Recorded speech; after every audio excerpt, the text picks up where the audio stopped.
వెళ్ళిపోయారు కదా. ఆల్టర్నేటివ్ దొరికినోడు వెళ్ళిపోయాడు. దొరకనోళ్ళు ఏం చేయాలి? వదిలేసి ఊరుకుంటారు రాజకీయం. అవును అవును. వెయిట్ అంతే, వెయిట్ చేస్తూనే ఉంటారు. కానీ ఇప్పుడున్న పరిస్థితుల్లో రేపు రేపు జరగబోయే విస్తృత సమావేశంలో సమీక్షించుకోవాల్సింది ఏంటి జగన్మోహన్ రెడ్డి గారు అనేది? ఓడిపోయిన ఓటమికి సంబంధించి సలహాలు సూచనలు తీసుకుంటారా?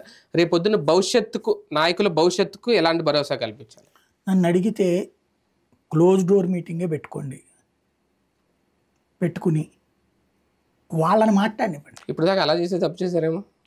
ఇదివరకు ఓపెన్ మీటింగే కదా, ఆయన ఉపన్యాసం వరకే సాగేది. ఇప్పుడు వర్క్షాప్స్ ఉన్నాయి, వర్క్షాప్స్లో జస్ట్ ఆయన వరకే మనకి ఇచ్చారు తప్ప లోపల ఏం జరిగిందనే నిజం ఏ రోజు బయటికి రాలేదు. అంతే, అది క్లోజ్డ్ గానే ఉండే, అది ఇంకేం ఉండేది కాదు. వాళ్ళు ఎవరన్నా మాట్లాడిచ్చేవాళ్ళే ఏంటి?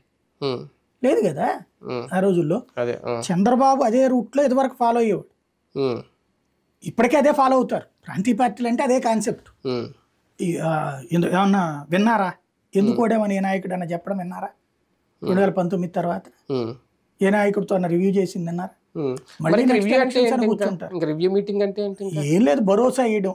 నేనున్నాను వెనకాల, లాయర్లు ఉంటారు మనకి, చూసుకుంటూ ఉంటారు, మీరేం భయపడబాకండి, మళ్ళీ మనం వస్తాం అనే ఒక భరోసా ఇవ్వడం. ప్రాక్టికల్ గా సరిగ్గా చెప్పాలంటే ఫస్ట్ సోషల్ ఇంజనీరింగ్ లో ఫెయిల్ అయ్యింది. ఇక్కడ గెలుపైన ఓటమైనా ఆయనదే డెసిషన్.